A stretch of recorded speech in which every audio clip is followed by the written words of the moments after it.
মুসলমান ভাইরা রে আমার, 2 নাম্বার হলো বিশ্ব নবীজি সাল্লাল্লাহু আলাইহি ওয়াসাল্লামকে হযরত জিবরাইল আমিন আলাইহিস সালাতু ওয়াস সালাম ডাকতে বলতেছেন, ইয়া রাসূলুল্লাহ, ইয়া হাবিবাল্লাহ, নবীজি আপনি যখন তায়েফের ময়দানে গিয়েছিলেন মানুষদেরকে দাওয়াত দেওয়ার জন্য, মক্কার মানুষেরা আপনার প্রতি যখন নির্যাতন করেছে, নির্যাতন আপনি যখন সহ্য করতে না পেরে বড় আশা করে আপনি তায়েফে গিয়েছিলেন।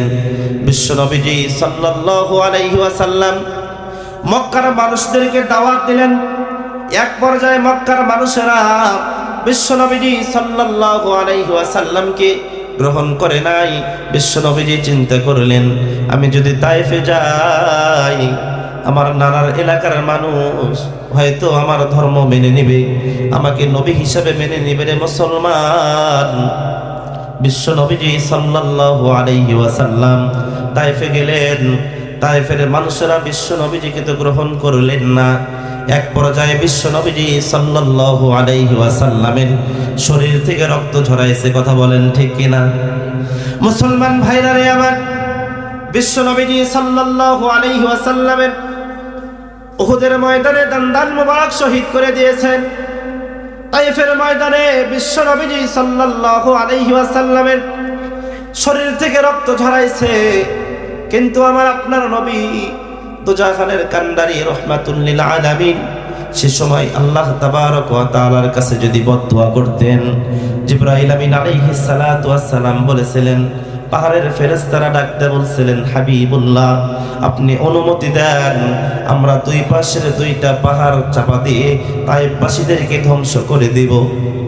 কিন্তু আমার আপনার নবী জনাবে মুহাম্মদুর রাসূলুল্লাহ সাল্লাল্লাহু আলাইহি ওয়াসাল্লাম বদদুয়া করেন নাই, কারণ আল্লাহ তাবারক ওয়া তাআলা বিশ্ব নবীজি সাল্লাল্লাহু আলাইহি ওয়াসাল্লামকে গজবের নবী করে দুনিয়াতে প্রেরণ করেন নাই, বরং আল্লাহ তাবারক ওয়া তাআলা বলেন, ওয়া মা আরসালনাকা ইল্লা রাহমাতাল লিল আলামিন। আল্লাহু আকবার বলেন।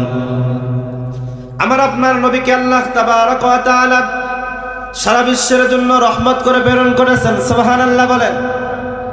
আল্লাহ তাবারক ওয়া তাআলা বিশ্ব নবীজি সাল্লাল্লাহু আলাইহি ওয়াসাল্লামের প্রতি যে কিতাব নাজিল করেছেন, বিশ্ব নবীজির জবান থেকে এই কোরআনুল হাকিমের তেলাওয়াত শুনে কাফের মুশরিকরা কালেমা পড়ে মুসলমান হয়েছে। কথা বলেন ঠিক কিনা? মুসলমান ভাইরা রে আমার, আজকে আমরা মুসলমানরা এই কোরআন থেকে তেলাওয়াত শুনতে রাজি না, আমাদের সন্তানদেরকে কোরআনের শিক্ষায় শিক্ষিত করতে রাজি না। আমি নিজেও কোরআন পড়তে পারি না, আমার সন্তানদেরকেও কোরআনের শিক্ষা দিই না, কিন্তু মুসলমান জানে না কোরআন পড়লে কি লাভ, কোরআনের একটা হরফ পড়লে কি লাভ। বিশ্বনবীজি সাল্লাল্লাহু আলাইহি ওয়াসাল্লাম বলেন, ক্বালা রাসূলুল্লাহ সাল্লাল্লাহু আলাইহি ওয়াসাল্লাম, মান ক্বারা হারফাম মিন কিতাবিল্লাহি ফালাহু হাসানাতু ওয়াল হাসানাতু বিআশরি আমসালিহা। কোরআনুল হাকিমের যদি কেউ একটা হরফ তেলাওয়াত করে, আল্লাহ তাবারক ওয়া তাআলা বান্দার আমলনামায় 10টি করে সওয়াব দেয়। সুবহানাল্লাহ বলেন। বিশ্ব নবীজি তেলাওয়াত করতেছেন, বিশ্ব নবীজি সাল্লাল্লাহু আলাইহি ওয়াসাল্লাম মসজিদে নববীর মধ্যে তেলাওয়াত করতেছেন। কাফের মুশরিকরা বিশ্ব নবীজি সাল্লাল্লাহু আলাইহি ওয়াসাল্লামের তেলাওয়াত শুনতেছে। কাফেরদের মধ্য থেকে একজন বড় লিডার, সে বিশ্ব নবীজি সাল্লাল্লাহু আলাইহি ওয়াসাল্লামের তেলাওয়াত শুনতেছেন। আব্দুল্লাহ বিন সালাম বিশ্ব নবীজির পিছন থেকে তেলাওয়াত শুনতেছে। এক পর্যায়ে বিশ্ব নবীজি তেলাওয়াত বন্ধ করে দিলেন। এবার আব্দুল্লাহ বিন সালাম বিশ্ব নবীজিকে ডাকতে বলতেছেন, মুহাম্মদ তেলাওয়াত বন্ধ করলে কেন?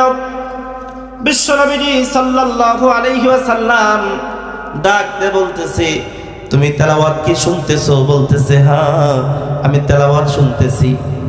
এক পর্যায়ে আব্দুল্লাহ বিন সালাম বিশ্ব নবীজি সাল্লাল্লাহু আলাইহি ওয়াসাল্লামের তেলাওয়াত শুনে পাগল হয়ে গেছে। এক পর্যায়ে চিন্তা করলেন, সে সত্য নবী না মিথ্যা নবী, আমি একটু পরীক্ষা করতে চাই। সুবহানাল্লাহ বলেন। আব্দুল্লাহ বিন সালাম বিশ্বনবীজি সাল্লাল্লাহু আলাইহি ওয়াসাল্লামকে তিনটা প্রশ্ন করলেন, মুহাম্মদ তুমি যদি আমাকে তিনটা প্রশ্নের জবাব দিতে পারো তাহলে আমি আর ইহুদি থাকবো না, তোমার হাতে হাত রেখে কালমা পড়ে মুসলমান হয়ে যাব। জোরে বলেন সুবহানাল্লাহ। এক নাম্বার প্রশ্ন, মুসলমানেরা তো বলে জান্নাতে যাবে, জান্নাতের মধ্যে আমার আল্লাহ জান্নাতি মানুষদেরকে সর্বপ্রথম কি খাবার খাওয়াইবে জানার দরকার আছে না নাই? আমরা জান্নাতে যাইতে চাই কি চাই না? কারা কারা চায় দুহাত তুলে আল্লাহকে দেখায় নারায়ে তাকবীর, নারায়ে তাকবীর। হাত নামান। আল্লাহ তাবারক ওয়া তাআলা আমাদের সকলকে জান্নাতুল ফেরদাউসের মালিক বানায় দেন, সকলে পড়ি আল্লাহুম্মা আমিন। আব্দুল্লাহ বিন সালাম তিনটা প্রশ্ন করলেন। প্রথম নম্বর প্রশ্ন হলো আল্লাহ তাবারক ওয়া তাআলা জান্নাতীদেরকে জান্নাতের মধ্যে সর্বপ্রথম কি খাবার খাওয়াইবেন? দুই নাম্বার, আব্দুল্লাহ বিন সালাম বিশ্ব নবীজি সাল্লাল্লাহু আলাইহি সাল্লামকে প্রশ্ন করলেন কিয়ামতের আলামত কি? তিন নাম্বার, মায়ের পেটে সন্তান থাকে, কখন ছেলে সন্তান হয় কখন মেয়ে সন্তান হয়, কে বলতে পারবেন? তাহলে এই তিনটা প্রশ্ন, জান্নাতের মধ্যে সর্বপ্রথম খাবার যেটা হবে সেটা কি? দুই নাম্বার, কিয়ামতের প্রথম আলামত কি? তিন নাম্বার হলো একটা সন্তান যখন মায়ের পেটে থাকে কখন ছেলে হয় কখন মেয়ে হয়, জানার দরকার আছে না নাই? আজকে আমি আপনাদেরকে এমন একটা আমল শিখে দিব, অনেকেরই ছেলে সন্তান হয় না, বাবার দরবারে যায়, মাজারে যায়, এখানে যায় সেখানে যায়, এমন একটা আমলের কথা বলবো, যদি আপনি এই আমল করতে পারেন আল্লাহ তাবারক ওয়া তাআলা আপনার সংসারে ছেলে সন্তান দান করবে। সুবহানাল্লাহ বলেন। ছেলে সন্তান পাওয়ার জন্য মাজারে যাওয়ার দরকার নাই, বাবার কাছে যাওয়ার দরকার নাই, ল্যাংটা বাবার কাছে যাওয়ার দরকার নাই, কথা বলেন ঠিক কিনা? ছেলে সন্তান দেওয়ার মালিক কে? এমন একটা আমলের কথা বলবো, যদি আপনারা যাদের ছেলে সন্তান নাই যদি আমল করতে পারেন, নিয়তকে পরিশুদ্ধ করে যদি এই আমলটা করতে পারেন, খোদার নামের কসম করে বলি অবশ্যই অবশ্যই আল্লাহ তাবারক ওয়া তাআলা ছেলে সন্তান দান করবে। সুবহানাল্লাহ বলেন।